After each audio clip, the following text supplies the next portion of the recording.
찬양의 가사들이 참 내 마음인 것 같아서 너무 감사해요. 내 고백이고 내 마음인 것 같아요. 과연 형통이란 무엇인가요? 나에게 내가 기대하지 않고 원하지 않던 일들이 벌어지고 있습니다. 날마다. 성경에 나오는 모든 사람들은 다 이걸 경험한 사람들입니다. 그래서 우리 한번 요셉의 이야기를 볼까요? 오늘 본문 창세기 39장 1절에서 5절입니다. 제가 읽겠습니다. 요셉이 이끌려 애굽에 내려가매 바로의 신하 시위대장 애굽 사람 보디발이 그를 그리로 데려간 이스마엘 사람의 손에서 그를 산이라.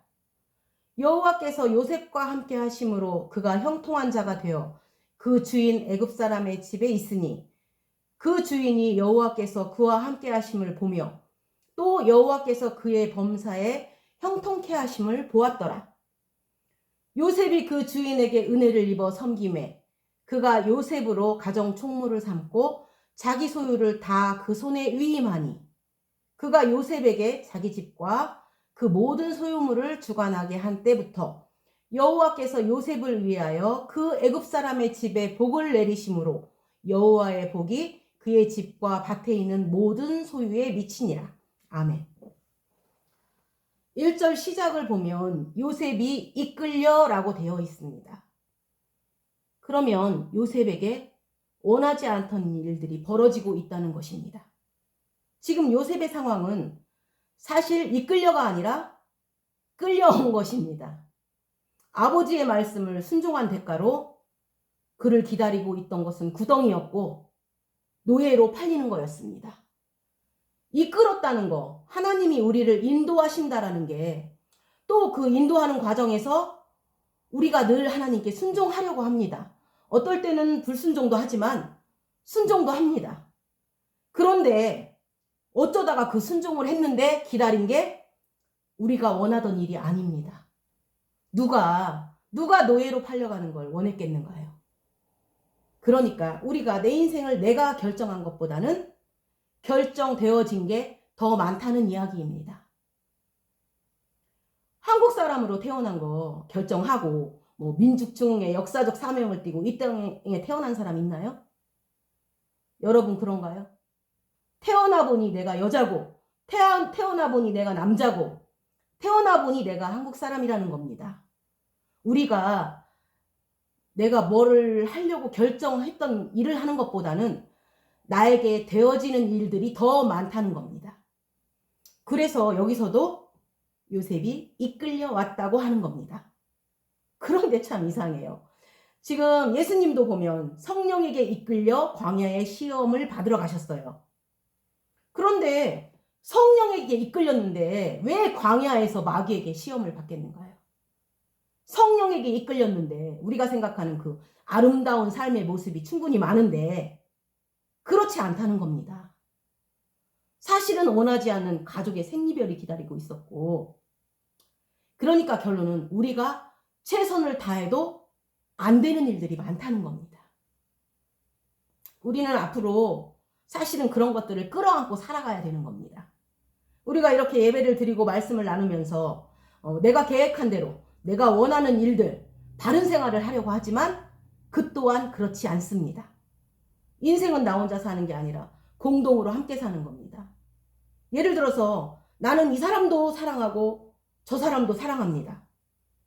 그런데 그 두 사람 사이가 너무 안 좋아서 내가 C 앞에서 B를 좋아하면 C가 싫어하고 내가 C를 사랑하면 B가 싫어하고 그 중간에 있을 때 굉장히 힘든 게 목회자의 삶입니다. 이 사람도 사랑해야 되고 저 사람도 사랑해야 되고 똑같이 사랑하는데 서로 가. 그러니까 이걸 조율해 가는 삶이 공동의 삶입니다. 내가 내 마음대로 살 수 없다는 거죠. 이사야서 55장 8절을 보겠습니다. 8절 9절을 봅니다. 여호와의 말씀에 내 생각은 너희 생각과 다르며 내 길은 너희 길과 달라서 하늘이 땅보다 높음 같이 내 길은 너희 길보다 높으며 내 생각은 너희 생각보다 높으니라. 하나님께서 우리를 어떻게 인도해 나가시는 걸 볼 줄 알아야 합니다. 우리가 조심조심 운전했는데도 다른 사람에 의해서 교통사고가 난 거는 이건 다시 돌이킬 수 없습니다. 나는 최선을 다했는데도 사고가 난 거니까 이건 어쩔 수 없는 겁니다. 그런데 사고가 나면 제일 먼저 할 일이 그 사고를 받아들이는 겁니다. 마찬가지로 우리에게 무슨 일이 일어나면 운명적인 그 일을 받아들이는 것 외에는 방법이 없습니다. 하나님은 그런 일로 우리를 다루고 계시는 겁니다. 만약에 내가 받아들일 수도 있고 안 받아들일 수 있는 일에서는 사람들은 다 자기가 원하는 것만 고르게 됩니다. 그래서 하나님은 이거 외에는 다른 방도가 전혀 없는 쪽으로 우리를 몰고 가셔서 거기서 당신의 놀라운 사역을 우리에게 펼치시는 겁니다. 지금 이사야서 말씀처럼 길이 다르고 생각이 다른데 누가 더 높고 누가 더 길은가요? 하나님의 생각이 더 높고 하나님의 뜻이 더 깊습니다. 그러면 우리가 어떤 일을 받아들일 때 이것을 판단하는 기준보다 내가 판단하는 기준보다 하나님이 보시는 기준이 더 높고 더 깊다는 걸 먼저 인정해야 됩니다. 지금 이 순간에 나한테는 그냥 보이는 사건으로 올지라도 오히려 하나님을 믿는 사람에게는 뭔가 소망과 기대로 가득 차게 됩니다. 왜 그럴까요?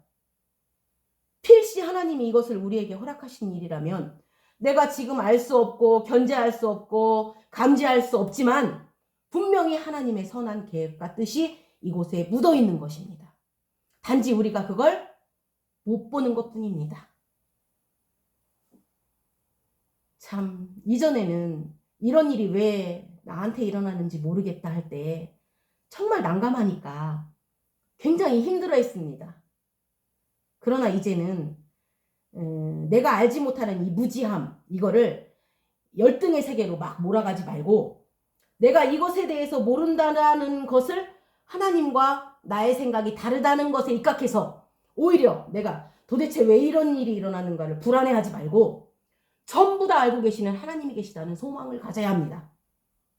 오히려 내가 모르니까 감사한 거예요. 하나님의 생각과 나는 다르다는 것에 입각해서 내가 우울증, 막 열등감 이런 데 빠지지 말아야 합니다. 하나님이 바라보시는 것은 내가 바라보는 것과 다르니까요. 내가 도무지 알 수 없는 이 일에 대하여 다르신 하나님의 높은 뜻과 그 길은 반드시 나를 향해서 준비되어 있을 것이다 라는 소망으로 바꾸는 겁니다. 만약에 제가 이걸 그냥 이론적으로 얘기하는 거라면 전 이런 설교 안 합니다. 안 하는 게 아니라 할 수도 없습니다. 그런데 제가 세월이 지나는 동안 어느덧 그렇게 되어졌습니다. 그래서 이 이야기를 여러분께 할 수 있는 겁니다. 우리는 예수님을 믿는다는 것을 처음에는 종교적인 감정으로 시작을 합니다. 그건 뭐냐면 거룩해 보이고 남이 나를 어떻게 생각하고 내가 어떻게 평가받고 내가 어떤 일을 했을 때 하나님께서 어떻게 반응하시는 걸로 시작을 합니다. 그러나 어느 날 보이지 아니하는 하나님이 실제 내 주변에 나와 함께 계시는 것을 점점 경험할 때마다 그분의 생각과 나의 생각이 다르고 그분의 깊이와 나의 깊이가 다른 모든 것을 알게 될 때마다 이제는 내가 모른다는 것이 나를 우울하게 만드는 게 아니라 차라리 모르니까 더 행복합니다. 내가 잘 알면 그냥 열방, 오지랖, 생쇼 다 했을 텐데 당최 이 안에 뭐가 있는지 알 수 없는 게 이게 복입니다. 오직 하나님께 그분의 전지하심과 전능하심을 믿고 그분의 한 수에 달려있다는 생각을 할 때 이게 소망입니다. 그러니까 결국은 다르다는 것이 우리를 소망의 세계로 인도해 주는 겁니다.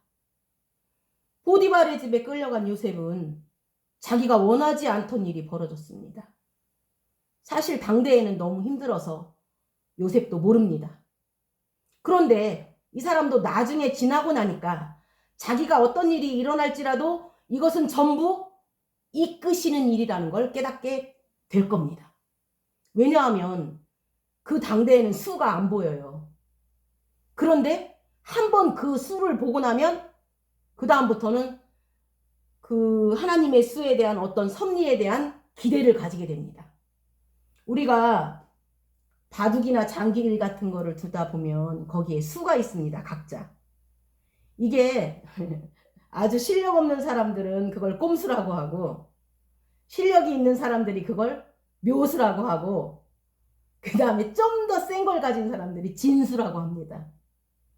근데 요새는 그것도 모자라서 신의 한 수 같은 게 나와요. 근데 이 수는 만약에 같이 장기나 바둑을 두는 사람이 상대가 그걸 알면 그게 수인가요? 모르니까 수지. 이 사람이 그 길을 알면 그건 수가 아닙니다. 수라는 건 그 수를 기획한 사람이 알고 있는 겁니다.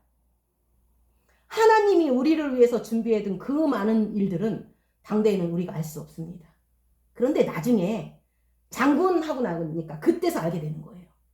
하나님의 수를. 그런데 놀라운 건 우리는 공격하는 수지만 하나님은 우리를 살려주는 수입니다. 우리는 남을 엎드려 뜨는 수지만 하나님은 우리를 세우시는 수요, 나를 사랑하시는 수요, 나를 회복하는 수요, 나에게 사랑을 주는 수입니다. 믿으십니까? 그럼 복된 자입니다. 창세기 39장 21절에서 23절을 보겠습니다. 여호와께서 요셉과 함께 하시고 그에게 인자를 더하사 전옥에게 은혜를 받게 하심에 전옥이 옥중 죄수를 다 요셉의 손에 맡김으로 그 재반 사물을 요셉이 처리하고 전옥은 그의 손에 맡긴 것을 무엇이든지 돌아보지 아니하였으니 이는 여호와께서 요셉과 함께 하심이라. 여호와께서 그의 범사에 형통케 하셨더라.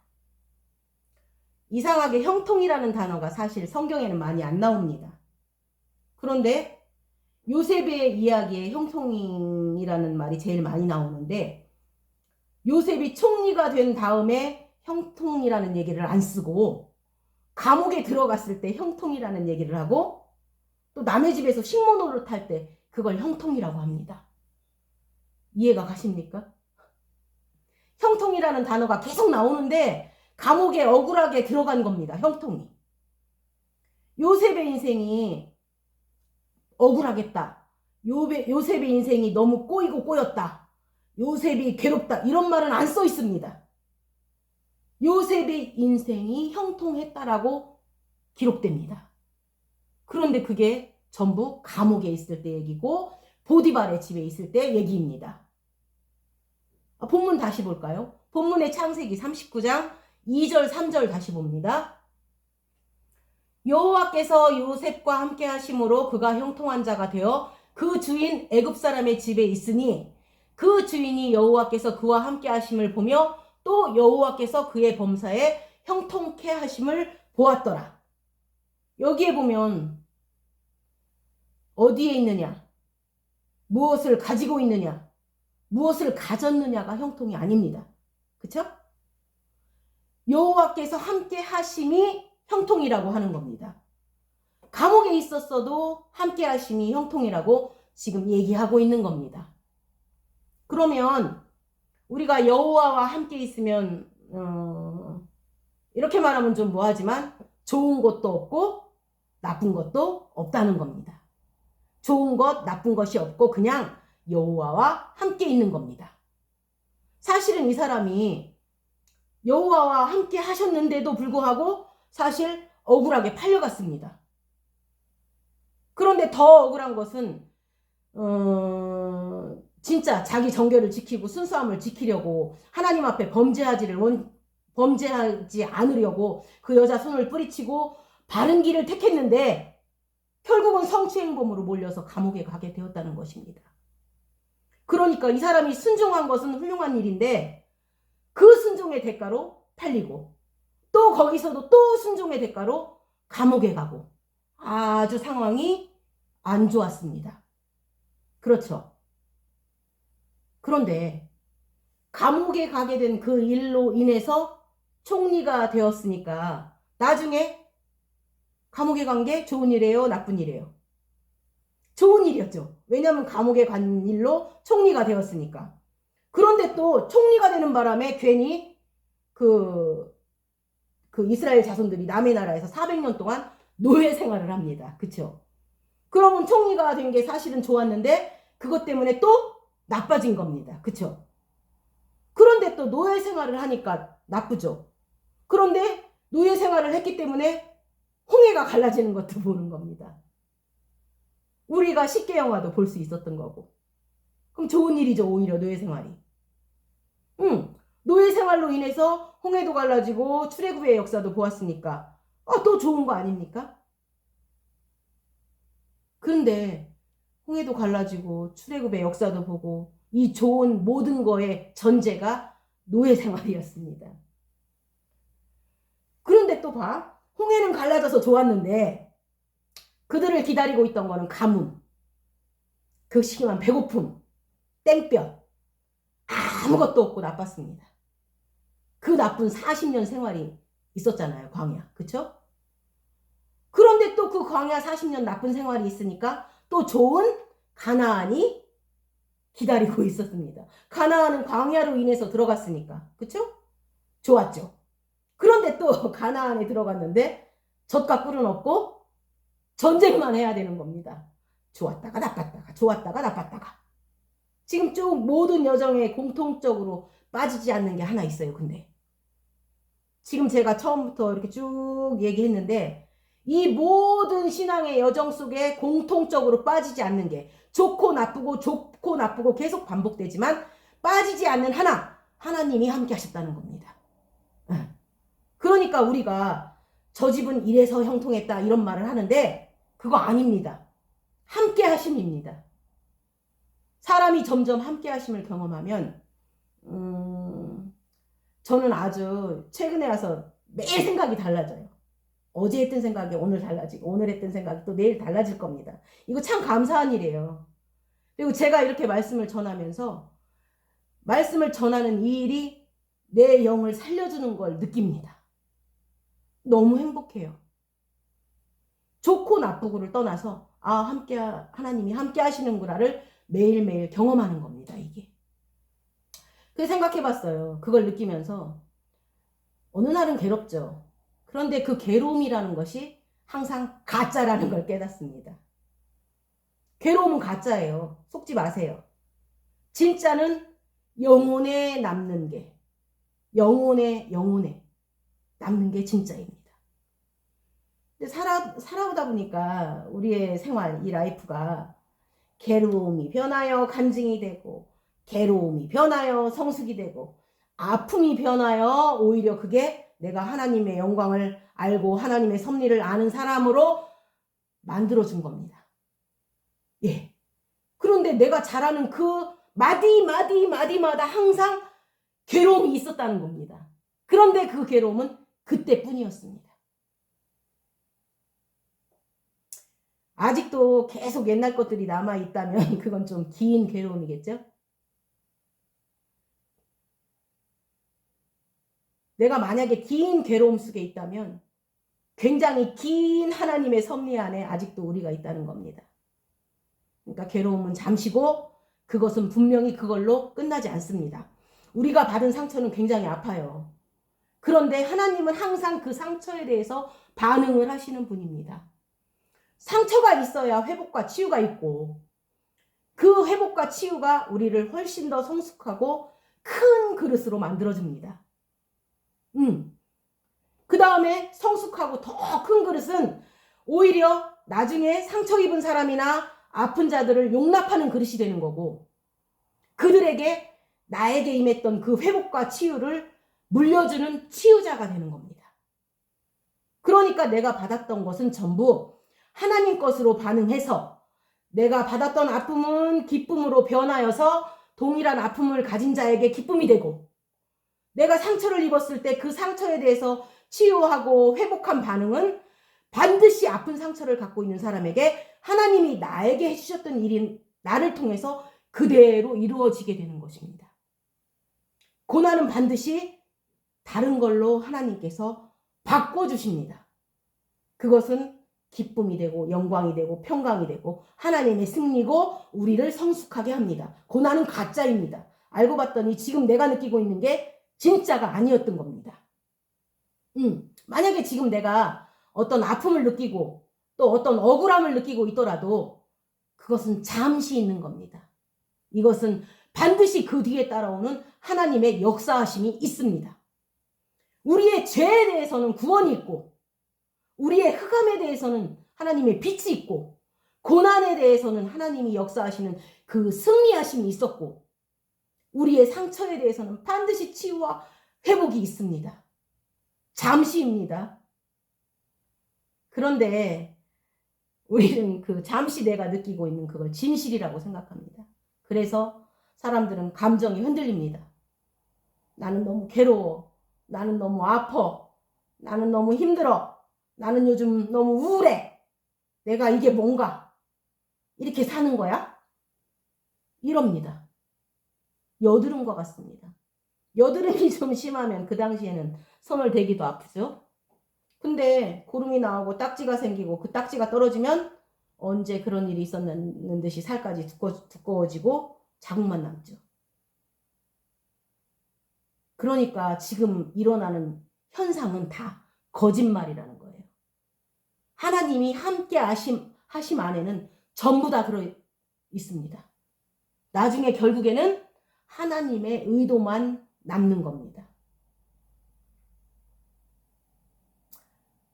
우리가 지금 하나님의 의도를 보면서 쉽게 얘기하고는 있지만 실제 우리는 하나님의 그 의도가 드러나기 전까지는 지금 현재 이 과정 안에서 너무 힘들어해요. 그쵸? 그런데 여지껏 말했지만 과정이 진실 같지만 그냥 잠시 지나가는 것입니다. 마태복음 6장 6절을 보겠습니다. 너는 기도할 때 내 골방에 들어가 문을 닫고 은밀한 중에 계신 내 아버지께 기도하라. 은밀한 중에 보시는 내 아버지께서 갚으시리라. 아멘. 데살로니가전서 5장 16절에서 18절 보겠습니다. 너무나 잘 아는 말씀이죠. 항상 기뻐하라. 쉬지 말고 기도하라. 범사에 감사하라. 이는 그리스도 예수 안에서 너희를 향하신 하나님의 뜻이니라. 여러분, 사람이 인생을 살면서 모든 상황 속에서 우리가 빼놓지 않고 나중에 얻는 결론이 있어요. 모든 상황을 지나다 보면 나중에, 아주 나중에 하나님이 계신 것을 보게 되는 겁니다. 이건 바보가 아닌 다음에는 다 봐요. 모든 상황이 다 지나고 나서 보면 나중에 빠지지 않던 게 하나님은 내가 고난당할 때도 계셨고 기쁠 때도 계셨고 내가 억울할 때도 함께 계셨고 해결될 때도 계셨고 상처받을 때도 계셨고 내가 치유받을 때도 계셨었습니다. 이거는 내가 하려고 해서 된 게 아닙니다. 하나님이 계신 걸 본 사람들은 하나님의 임재를 아는 사람들은 성경에 나온 사람들은 나중에 점점 하나님과의 관계성이 깊어지는 겁니다. 여러분, 종교는 무엇인가요? 생각해 보셨나요? 종교는 하나님과의 관계가 중요하지 않습니다. 잘 생각해 보세요. 우리의 종교 행위는 관계를 별로 중요하게 여기지 않습니다. 종교 행위는 하나님을 이용하는 일에만 집중합니다. 그런데 참된 신앙, 참된 영성은 모든 거를 다 고사하고 하나님과의 교통으로 들어갑니다. 살아계신 하나님과의 교통. Living God. Living God. 하나님이 살아계신 겁니다. 성경에 나온 인물들은 점점 하나님과 관계를 가집니다. 그러면 지금 말한 쉬지 말고 기도하라는 건 행위의 얘기가 아니라 관계의 얘기입니다. 어떻게 쉬지 않고 기도할 수 있어요? 우리가 쉬지 않고 기도할 수 있는 것은 전부 본능의 얘기입니다. 교통입니다.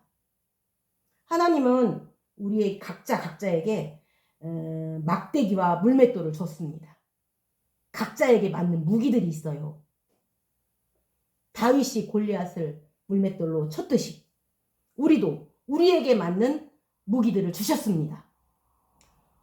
모든 무기를 다 우리가 총동원해서라도 내가 돈이 있으면 돈, 내가 힘이 있으면 힘, 내가 찬양할 힘이 있으면 힘, 내가 뭘 하든 간에 나에게 주신 모든 무기를 총동원해서라도 우리는 하나님과의 관계만 성공하면 되는 겁니다. 하나님과의 관계가 중요한 거지. 사람이 어떻게 평가하고 사람들에게 어떻게 보이고 누가 좀 어떻고 이거 하나도 안 중요합니다. 행위가 아니기 때문에 결국 항상 기뻐하고 쉬지 말고 기도하고 범사에 감사하는 것은 하나님과의 관계 안에 있으면 저절로 그렇게 되는 겁니다. In Christ, 예수 안에서입니다. 예수님 안에 있으면 이런 일들이 되는 겁니다. 왜 그런 줄 아세요? 이건 예수 안에서 하나님이 너희를 향한 하나님의 뜻이다 했습니다. 예. 하나님의 뜻은 사람이 이루는 게 아니라 하나님이 이루시는 겁니다. 그래서 범사에 감사하고 쉬지 말고 기도하고 항상 기뻐할 수 있는 것은 우리가 이렇게 하려고 해서 되는 것이 아니라 예수님 안에 우리를 집어넣고 그렇게 하나님께서 당신의 뜻을 펼치신다는 얘기입니다. 철저한 약속입니다. 항상 그분이 원하시는 것은 그분이 하시려고 하는 것은 우리와의 교통이고 관계입니다. 그런데 항상 내 삶에 내가 하려는 일보다 일어나는 일들이 더 많이 경험한 사람들일수록 그 하나님의 임재를 더 많이 알아가게 된다는 겁니다. 우리가 내가 하려는 일에 집중해서 자꾸 내가 하는 일에 집중해서 그것을 하려고 하면 하나님을 이용하게 돼요. 하나님이 임재하시고 그분이 주관하시는 그 삶의 통찰력이 전혀 생기지 않습니다. 내가 계획을 기가 막히게 세워놓고는 하나님한테 말하는 거야. 뭐라고? 하나님 여기 저기에 짠 하고 나타나세요. 우리가 이러고 있는 거예요. 지금은 빠지시고 나중에 등장하시라는 거지. 그런데 관계 안으로 들어가면 내가 하려던 일이 아니라 나에게 일어나는 일들을 할 때마다 나를 중심으로 보지 않고 우리는 살아계신 보이지 않는 하나님의 실제를 더듬게 되는 겁니다. 이게 바로 영적 감각이 생긴다는 겁니다. 관계. 그런 사람들은, 그 영적 감각이 생긴 사람들은 자기에서만 보지 않고 다른 사람들도 관계하고 있는 하나님을 보는 겁니다. 나만 하나님과 관계하는 게 아니라 여러분과 관계하고 있는 하나님도 내가 보는 겁니다. 증인이지. 그리고 자기가 하나님과 별로 관계하지 않는 사람이 다른 사람을 함부로 하게 되는 거죠. 우리는 그렇게 못하는 거죠. 자기가 하나님과 관계하고 있다면 다른 사람들도 하나님이 보이지는 않지만 엄청난 그 관계 속에 있다는 것을 우리가 존중하게 되는 거죠. 그래서 그러한 관계가 이 공동체 안으로, 우리 교회 안으로 사랑으로 들어오는 겁니다. 본문 다시 봅니다. 본문 창세기 39장 4절 5절 봅니다. 요셉이 그의 주인에게 은혜를 입어 섬김에 그가 요셉을 가정 총무로 삼고 자기의 소유를 다 그의 손에 위탁하니 그가 요셉에게 자기의 집과 그의 모든 소유물을 주관하게 한 때부터 여호와께서 요셉을 위하여 그 애굽 사람의 집에 복을 내리심으로 여호와의 복이 그의 집과 밭에 있는 모든 소유에 미친지라. 와우. 와우. 이 놀라운 얘기 아니에요? 와우잖아. 나를 위해서 내 옆에 있는 사람까지 복을 주신다는 얘기잖아요. 지금 우리가 가는 곳마다 그 한 사람 한 사람이 얼마나 소중하냐 하면 영적인 삶은 하나님에서는 하나님 앞에서는 자꾸 자기를 부인해요. 맞죠? 그런데 중요한 건 결과 앞에서는 자기 잘난 맛에 사는 겁니다. 왜 그러냐 하면 여기 봐요. 여기 요셉에게 일어나는 이런 일들이 일어나는 것을 볼 때 이거는 요셉의 이야기가 아니라 우리의 삶입니다. 지금 이 이야기는 요셉이 어디에 있든지 상관없이 요셉이 가는 곳마다 요셉으로 인하여 그 사람들을 축복해 준다는 겁니다. 보이는 축복보다 보이지 아니하는 축복을 계산할 줄 알아야 돼요. 여러분이 있는 곳에 복을 주시는 겁니다. 그러면 그 복을 어디까지 확장해 나가시냐면 가정, 또 공동체, 교회, 내가 있는 곳, 일하는 곳, 직장, 이웃, 이곳이 전부 하나님이 당신을 사랑하기 때문에 주시는 겁니다. 그런데 지금 문제는 뭐예요? 이 요셉의 입장에서는 가족들과 편하게 살아야 되는데 감옥에 억울하게 와 있는데도 그것에 대해서는 일절 언급하지 않아요. 그쵸? 그 억울함은 일절 언급하지도 않고 이 사람이 있는 곳에 어디든지 복을 주셨다고 하는 겁니다. 그 사람이 간 곳에 감옥이든 어디든 구덩이든 복을 주셨다는 얘기를 하고 있는 겁니다. 다시 볼까요? 사무엘상 22장 1절에서 2절 봅니다. 그러므로 다윗이 그곳을 떠나 아둘람 굴로 도망하매 그 형제와 아비의 온 집이 듣고는 그리로 내려가서 그에게 이르렀고 환난당한 모든 자와 빚진 자와 마음이 원통한 자가 다 그에게로 모였고 그는 그 장관이 되었는데 그와 함께한 자가 400명가량이었더라. 아멘.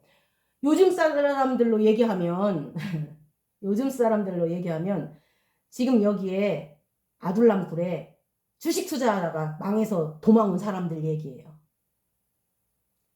주식 투자한 사람들이 투자를 모을 때 사기치려고 한 게 아니잖아요. 그쵸?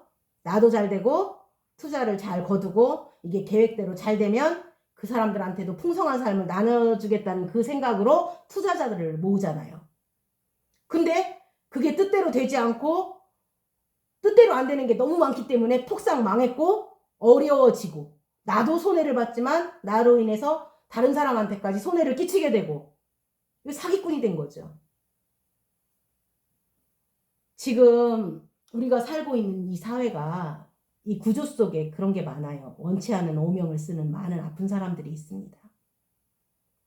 그래서 그들을 우리가 여기서 말하는 것처럼 원통한 자, 환난을 당한 자, 빚진 자라고 표현을 하는 겁니다. 물론 처음부터 악한 사람들도 있지만 대개의 경우는 의욕이 앞서고 뭐 또 나름대로 잘 살아보려고 하다가 좋은 아버지가 되고 싶고 좋은 남편이 되고 싶고 좋은 친구가 되려고 하다가 이런 일을 당하는 겁니다. 그런데 다윗이 그런 사람들을 만났습니다. 순종해서 골리앗을 때려 눕혔고 골리앗을 이기니까 사람들이 사울이 죽인 자는 천천히요 다윗이 죽인 자는 만만히요 라는 노래로 사울이 이 얘기를 듣고 그 기특한 다윗을 사윗감으로 생각했음에도 불구하고 그 사람 마음구석에는 엄청난 질투가 일어나기 시작했고 다윗은 순종한 대가로 세상에서 가장 큰 적을 만났습니다. 너무 웃기죠. 굉장히 큰 적장 하나를 물리친 대가로 더 큰 적을 얻게 된 거예요.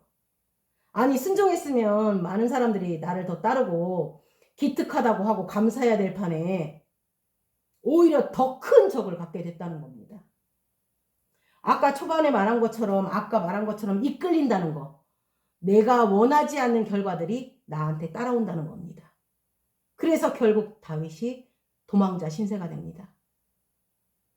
그런데 자기 장인이 나를 죽이려고 하는 바람에 도망을 하다가 간 곳이 아둘람 굴인데 그곳에서 내용은 다 다르지만 공통적으로 자기가 원하는 대로 되지 않은 사람들이 다 모여 있었던 겁니다. 기도원에 가보면 사람들이 기도원에 기도하러 오는데 그 중에 금식을 하는 사람들이 왜 할까요? 그들은 거의 다 자기가 원하는 대로 되지 않는 일로 금식을 한다든지, 그쵸?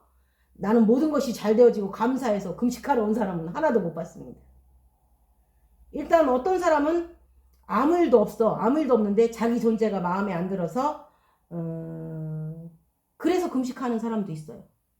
그런데 자기 존재가 마음에 들면 잘 먹지 금식하겠어요? 내 존재가 변하기를 위해서 원해서 금식을 하는 사람들도 있습니다. 그런데 모든 것이 감사하고 형통하고 가는 데마다 뜻대로 되는 사람이 금식을 해요? 절대로 안 합니다. 공통적으로 이 아둘람이라는 곳은 우리가 인생을 살아오면서 우리가 만나는 모든 사람들이 이렇다는 거예요. 그 동굴이 따로 있는 게 아니에요. 우리가 만나는 사람들은 바로 다 아둘람에 모인 사람들입니다.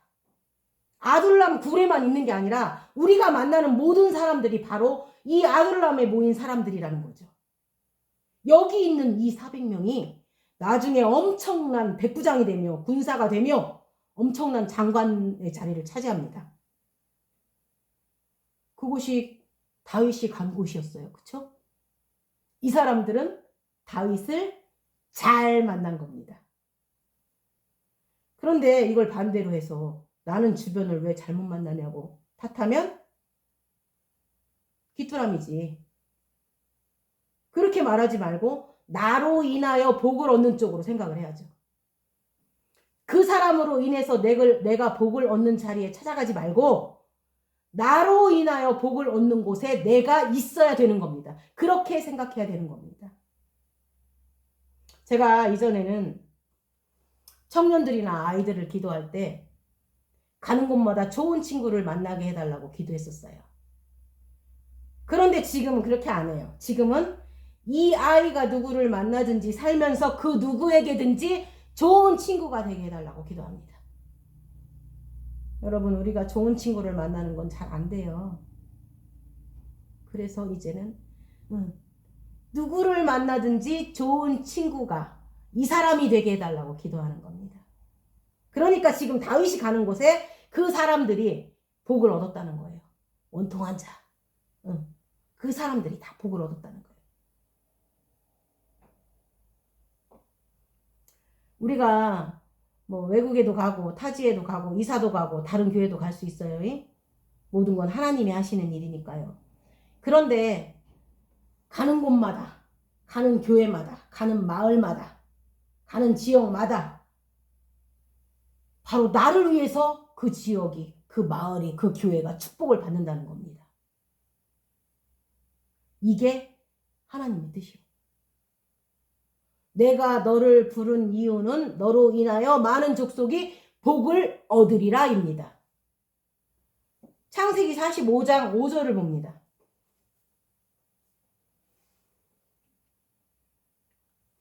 당신들이 나를 이곳에 팔았으므로 근심하지 마소서. 한탄하지 마소서. 하나님이 생명을 구원하시려고 나를 당신들 앞서 보내셨나이다.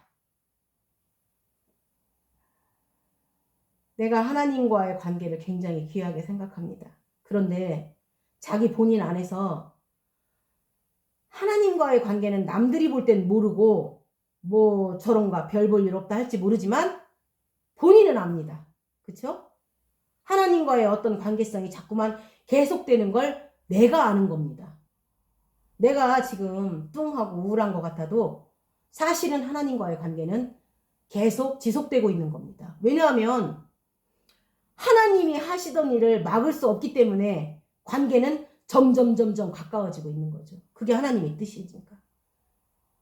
잠시 여러분이 눈을 딴 데 돌리고 있어서 그런 거지 하나님과의 관계는 깊어지고 있는 겁니다. 그래서 저는 안달하지 않아요. 제가 이렇게 시간이 지날수록 다른 사람들에 대해서 자꾸 이렇게 받아들이게 돼요. 왜냐하면 지금은 멀리 있겠지만 전에는 저 사람 저거 안 되겠다. 그리고 판단하고 정죄하고 그랬었거든요. 그런데 나도 그 정죄의 대상임을 깨달았어요.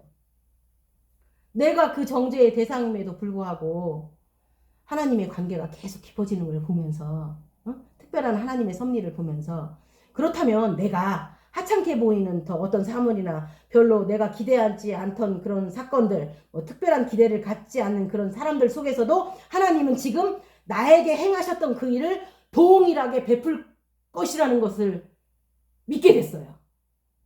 그래서 안달 안 해요. 내가 나의 삶을 받아들이는 만큼 남들도 그렇게 받아들입니다. 아, 그들도 관계에 있겠구나. 아, 이건 필시 그 한 사람을 사랑하시는 하나님의 역사가 지금 여기 있겠구나를 이제는 봐요. 그리고 궁금해요. 하나님도 다른 사람들이 내가 하나님과 함께함을 보도록 만들어 주십니다. 요셉이 형통함을 사람들이 보았다고 하지 않아요? 그래서 삶의 재미가 나의 인생에 관객들이 생기기 시작하는 겁니다. 그리고 나도 다른 사람 인생에 관객이 되어가고 있는 겁니다. 아니, 관객인데 뭐 할 말 있어. 뭐 왜 저래, 이래, 이런 말 할 거 없잖아요. 관객이니까 어떻게 되어지는지를 바라볼 수밖에 없는 거잖아요. 점점 우리 인생의 폭이 넓어지는 겁니다. 재밌습니다. 여러분도 그 재미를 맛보시기 바랍니다. 전에는 그냥 오로지 내가 원하는 거 되면 기분 좋아서 살살거리고, 안 되면 찔찔거리고, 안 되면 쨍알거리고, 뭐 되면 기쁘다고 하고, 되든 말든 뭐 정 안 되면 정죄하는 삶이었는데, 이제는 하나님의 보이지 않는 하나님의 묘한 섭리하고 하나님의 관계하심이 점점 깊어지면서 또 전에는 몰랐던 것을 자꾸 파내가면서 아, 이거였구나 깨닫습니다. 전에는 행위가 중요했어요. 내가 어떻게 보이고 어떻게 생각하고 하나님이 나를 볼 때 내가 어떻게 시간을 드리고 어떻게 행동하고 그것이 나의 관심사였어요. 온통.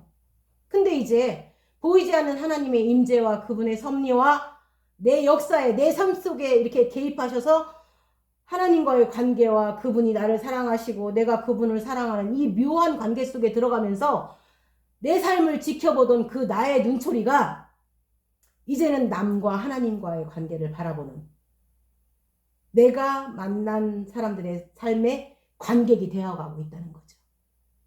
그럼 또 동시에 나의 삶을 지켜보는 많은 증인들과 관객들, 그 사람들을 의식하는 그 즐거움이 있다는 겁니다. 하나님이 하시는 일을 보는 사람들입니다. 연극할 때 관객이 그 배우와 엄청 밀접한 관계가 있습니다. 배우는 관객이 있기 때문에 거기서 관객이 자기랑 하나가 돼주고 슬픔에 동참하고 눈물을 날린다든가 기쁨에 감격해서 웃어주고 그럼 배우는 완전히 그냥 이 안에서 하나가 돼서 무대에 잠겨버리는 겁니다. 이 배우들이 관객 때문에 자기 삶이 더 풍성해지는 거죠. 맞죠? 관객들이 자기를 지켜보고 함께 해주는 것, 그 반응이 그 배우를 죽이고 살립니다. 우리의 인생에 내가 여호와와 함께 하심을 보는 관객들이 생깁니다. 여러분 제 삶에 함께 하시는 여호와를 보십니까? 전 여러분과 함께 하시는 주님을 봅니다. 그리고 서로 형통함을 함께 기대하면서 그걸 선호하는 하나님을 사랑하는 관객들이 생기는 겁니다. 나도 남들에 대해서. 야, 저 사람 인생이 지금은 저렇게 꼬이는 것 같지만 이제 조금만 있으면 하나님이 무슨 일을 하시려고 하는가? 어떤 진실을 엿보려고 하시는지 도대체 무슨 일을 들려주려고 저럴까 하는 생각이 듭니다. 그쵸? 하나님께서 그 사람들의 삶을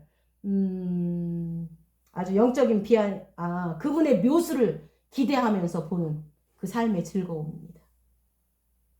그러면 결론은 창세기 37장에 등장해서 50장까지 요셉이 마지막 순간 빼놓고는 너무 억울하게 살았어요. 맞죠? 너무 오랜 세월 동안 자기를 광야로 몰았고 자기를 감옥으로 보냈고 그것을 바라보던 형들과 자기를 감옥에 보냈던 보디발의 아내가 있었는데 이거 모든 세상이 원망스럽고 우리 같으면 진짜 억울하고 팔짝팔짝 뛸 겁니다. 그런데 성경을 읽어보니까 자기를 그렇게 몰았던 그 원인, 그 사람으로 인하여 이 말이 한마디도 언급이 되지 않고 있습니다. 이 사람의 생각이 온통 하나님께서입니다. 자기를 이렇게 만들었던 그 사람들이 그 사람 생각에 꽉 차 있어야 되는데, 안 그래요? 내가 이렇게까지 되기까지는 그 원인들이 꽉 차 있어야 되는데, 이 사람은 그 원인은 다 사라지고 하나님께서만 있었습니다. 이 정도 됐으면 좋겠는데 그게 사실 우리가 안 되고 있습니다. 근데 그럴 수 있다는 겁니다. 예를 들면 내 형들 때문에, 아니면 그 미친 보디발 마누라 때문에, 그쵸? 또는 마누라 말만 듣는 저 보디발 때문에 내가 엉뚱한데 충성했다, 이렇게 해야 되는데 그런 말이 없잖아요. 그쵸? 일반적으로는 온통 그 생각이 거기 있어야 되는데, 지금 요셉은 하나님께서입니다. 원인이 우리 마음을 채우는 게 아니라, 나를 이 땅으로 몰았던 그 자자들이 아니라, 더 큰 그림은 온통 생각이 하나님으로 차 있는 겁니다. 원인은 다 잃어버리고 그냥 모든 것을 하나님께서라는 그 섭리를 보는 겁니다. 나를 구원케 하시려고, 당신들을 구원케 하시려고, 하나님이 생명을 구원하시려고 나를 당신들 앞에 보냈다고 모든 것을 하나님께 돌리는 겁니다. 그러면 과연 형통이라는 게 무엇인가요? 아멘. 내게 원치 않는 일이 벌어졌다면 그 많은 원치 않는 일들 속에는 하나님의 수가, 신의 한 수가, 아버지의 수가 있었다는 것을 잊지 마시기 바랍니다. 아멘. 그럼 우리 처음에 부른 찬양 있잖아요. 이 세상에 금신된 일이 많고 참 평안을 몰랐구나. 이 세상에 곤고한 일 많고 참 쉬는 날 없었구나. 이 세상에 죄악된 일 많고 참 죽을 일 쌓였구나. 이 찬양이 변해서 찬송가 412장이 됩니다. 우리 같이 불러볼까요?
드려보세요.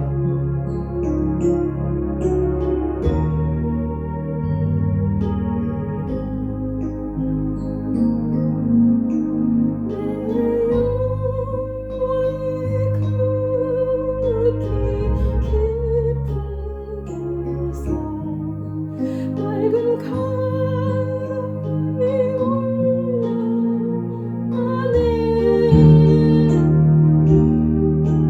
하늘 곡조가 언제나 흘러나와 내 영혼을 고이 싸매.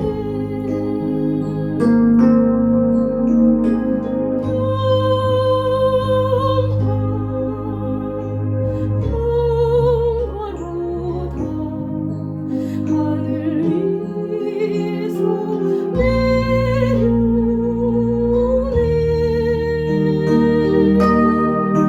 그 사랑의 물결이 영원토록 내 영혼을 덮으소서.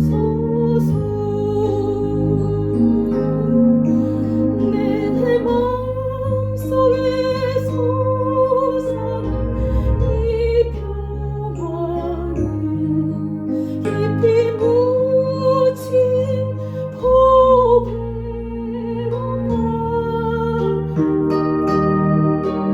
나의 보화를 캐내어 가져갈 자 그 아무도 없으리라.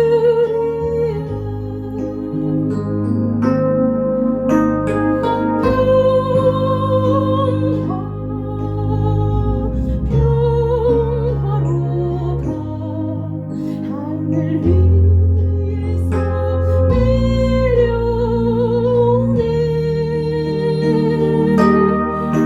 그 사랑의 물결이 영원토록 내 영혼을 덮으소서.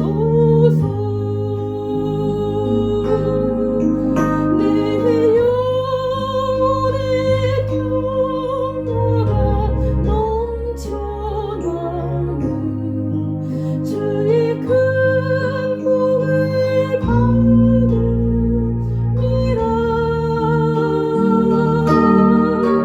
내가 주야로 주님과 함께 있어 내 영혼이 편히 쉬네.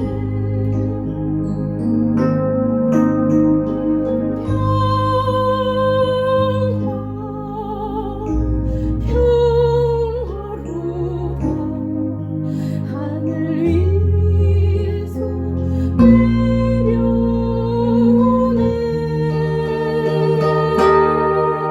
그 사랑의 물결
기도하겠습니다.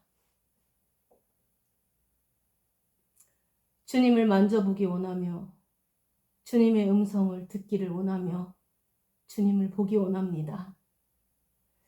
그러기 위해서는 늘 주님이 내 안에 임재하셔야 되는데 당신께서 말씀하시기를 일생 내내 우리를 떠난 적이 없으시며 일생 내내 그분의 임재가 부족한 적이 없으시다고 하셨사오니